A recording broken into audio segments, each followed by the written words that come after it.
A gente está aqui no programa com o momento Encontro com o Outro Lado do Paraíso, tratando de assuntos que são debatidos na novela.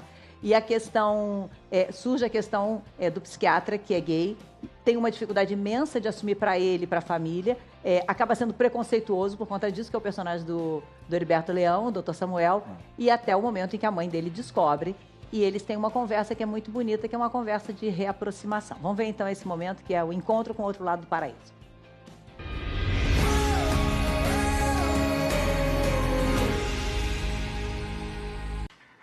Me perdoa. Perdoar, Samuel? Perdoar o quê, Samuel?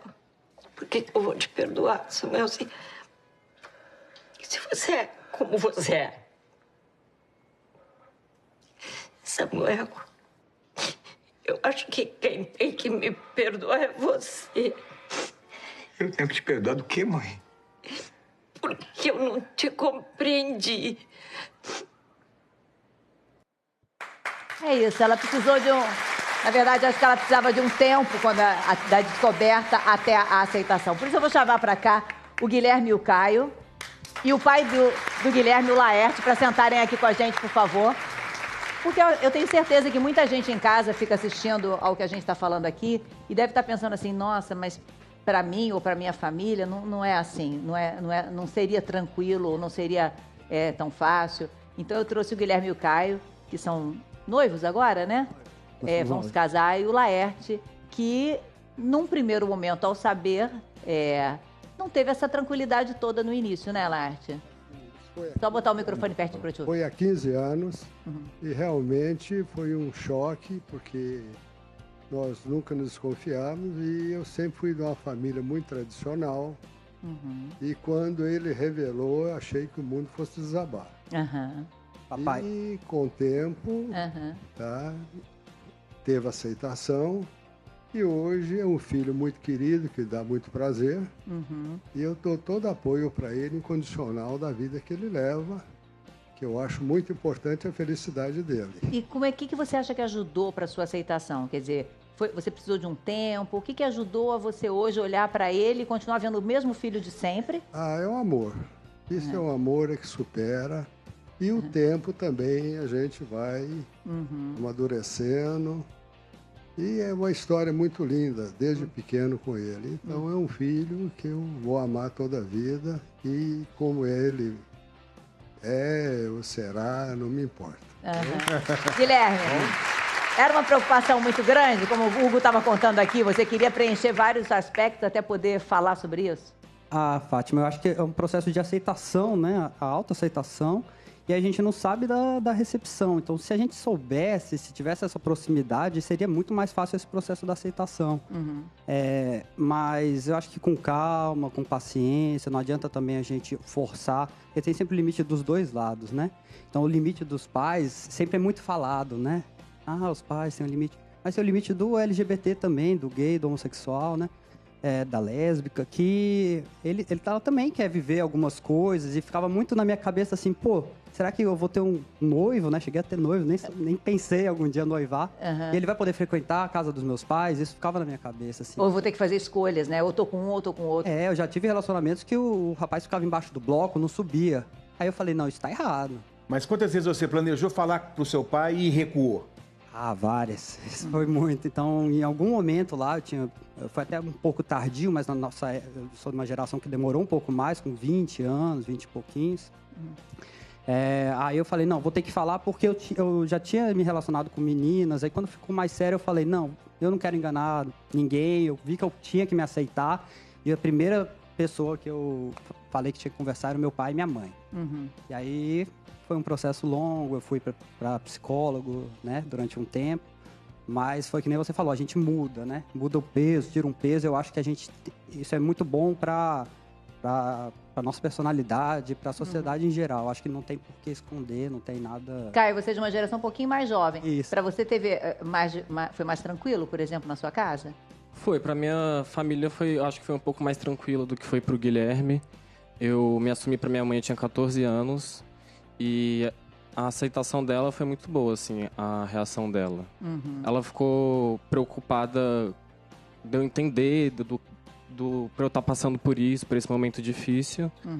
Ela pediu que eu fizesse terapia para entender, mas com o tempo a gente foi falando mais a respeito e o jeito que ela me trata nunca mudou por causa disso, ela sempre me amou muito. Oi. Eu tenho uma preocupação.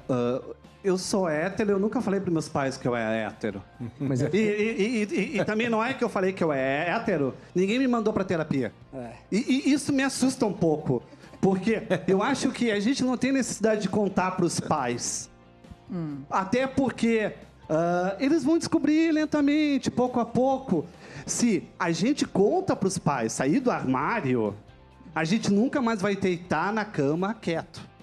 Eles vão começar a investigar, a perseguir. É uma coisa meio chata, a questionar. Eu acho que precisa ser pouco a pouco mesmo, nessa aceitação. Isso. Eu acho que fica um pouco mais natural. Eu acho que o gatilho, né, que a gente vai contar, é quando você tem um grande amor. Exato, você... apresentar é mais fácil. Isso, eu acho, não é que a gente apresenta que aquilo faça o amor. parte, isso, né? a gente fica criando subterfúgios, né? Então, eu preciso estar numa relação estável para poder contar. Ou, no meu caso, não foi por uma decepção amorosa super forte, assim. E aí eu fui contar, fui pedir apoio, né? Enfim, aí entram outras questões, mas tem esse lugar onde a gente nasce já com a incumbência de ter que explicar para nossa família que nós somos normais. Que as pessoas nascem diferentes entre si. Mas eu acho que, Heloísa, na verdade a gente está falando aqui de aceitação. Aceitação às vezes é um termo ruim, né? Mas a gente quer aceitar. Compreensão, né? Compreensão. Mais do que aceitação, seja compreensão. Eu acho, talvez, porque assim, porque eu não sei, parece que aceitar eu tenho que... Eu te libero. Ok. Eu te libero para você ser você. E não é, porque realmente você conviver com o diferente é complicado para todo mundo. E qualquer diferença, né? seja ela qual for. Exatamente, mas o que nós temos que nos abster, na minha humilde opinião, é do julgamento. Porque só quem sabe o que é o certo e o errado é Deus, não é mais ninguém, entendeu? Então você não pode apontar dedos. Você não pode. O que é normal, né, bicho? Que você falar, porque isso. O que é normal, exatamente. Mas isso não é normal. O que não é normal, cara? Nunca vai mudar a cabeça de ninguém. Não. Só pode mudar o coração. Mas aí a gente o coração a gente muda. Foi o que aconteceu com o pai que teve o coração mudado. Mas eu acredito, sabe, que eu que sou uma pessoa, Fátima me conhece, que eu acredito muito em Deus. Eu acho que Deus está sempre sacudindo a humanidade. Deus está sempre tirando a gente da nossa zona de conforto. E Deus não é bobo. Deus não ia fazer todo mundo tão diferente, as pessoas tão diferentes para nada. É para exatamente isso, para que haja o respeito. Respeito significa olhar outra vez. Então, o que você olha outra vez? Você olha uma coisa, quando você olha de novo, você tem um segundo olhar sobre aquilo. Entendimento e isso, sobre. o entendimento vem pelo respeito, que é como o pai dele falou, o amor. O amor é acima de tudo isso. E como o amor é acima de qualquer O amor é acima de qualquer coisa no mundo. De qualquer lugar. Exatamente. É isso. Ele não ama ele por isso, ou porque ele faz isso, ou porque ele faz aquilo. Ele ama porque ele é um filho. Simplesmente porque é amor. Porque é amor, simplesmente porque é amor. Oi, Lê. Não, isso aí foi uma coisa que eu tenho com todo orgulho, tá, do filho. E esse amor vai durar enquanto a gente tiver vida e estamos sempre juntos, apoiando. Eu acho legal, assim, o quanto mudou a nossa relação.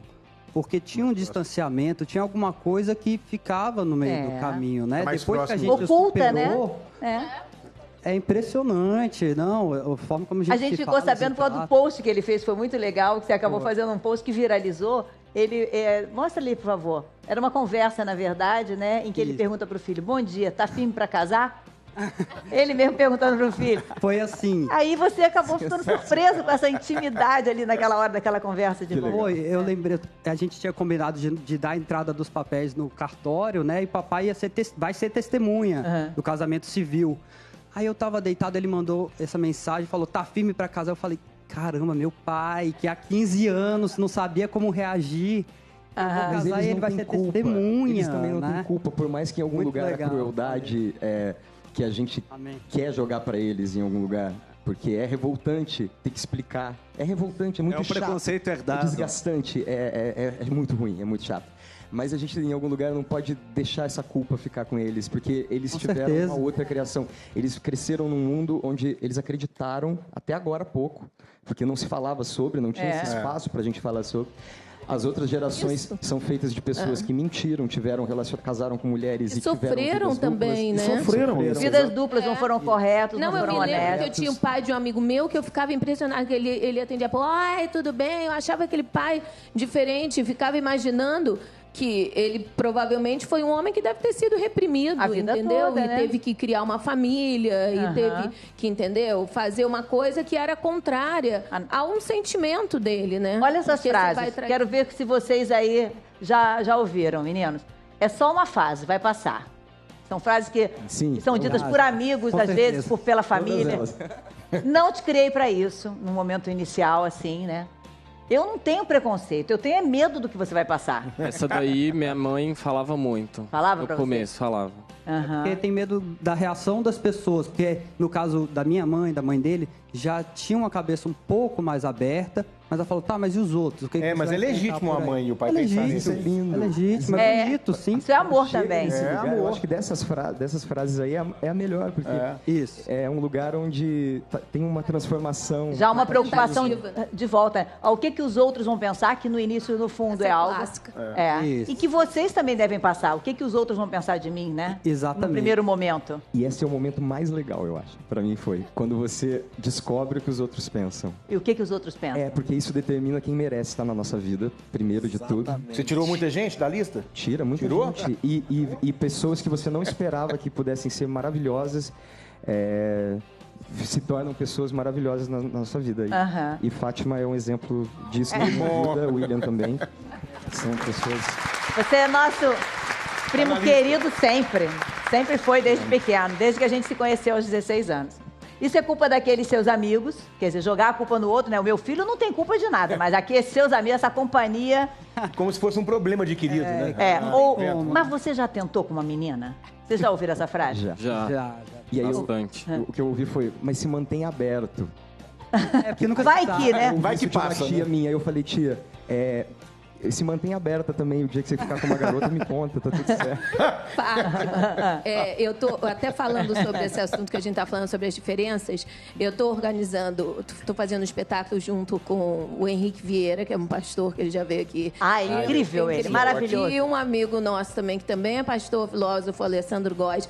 Nós estamos organizando, porque todos nós professamos da mesma fé. E a mesma forma que a gente vê a fé e a graça, que não é o que, é quem, na pessoa de Jesus Cristo. Então, a gente está fazendo um espetáculo que se chama Caleidoscópio, a Harmonia das Diferenças. Então, o caleidoscópio, vocês podem ver aquele aparelho que a gente vai virando e todas as peças vão mudando e caindo. Onde elas caem lindas, porque elas não competem, elas cooperam. Então, as coisas existem justamente pela harmonia das diferenças. É isso que faz um corpo existir, a junção dessa mesa, as flores, as coisas, tudo. E o nosso espetáculo vai falar sobre isso, sobre essa nova visão do mundo, onde realmente tem que haver uma aceitação, um respeito, um segundo olhar para o próximo. Senão, ou é isso, ou eu acredito que vai ser o fim. É o que a gente sempre fala sobre a prática do amor, não só de falar sobre ele. Mas eu amo todo mundo. Exatamente. É o praticar. É o que a gente ouve há muitos anos de como como é que eles dizem mesmo, que o mundo seria bem melhor se as pessoas amassem mais do que elas fingem. Então, eu acredito muito nisso. Só que no meio disso a gente corre um risco muito grande, que é o de se tornar aquilo que a gente combate. Então, né, a gente fala tanto de ódio aos gays, mas a gente também acaba reagindo, e é natural que porque nós somos humanos, né? Então a gente vai reagir também de um jeito muitas vezes errado. Com intensidade. E infelizmente a fé, muitas vezes ela é usada justamente para criar mais ódio em cima do assunto. Acusar, né? Apontar dedo, E a julgar. primeira coisa que eu fui fazer foi ler o máximo sobre, né? Eu peguei a Bíblia de cabo a rabo para ler, para procurar todos os lugares, para entender como argumentar, como me sair de uma situação, né? E aí eu descobri que Jesus Cristo é um cara legal pra caramba. É o mais legal de todos, velho.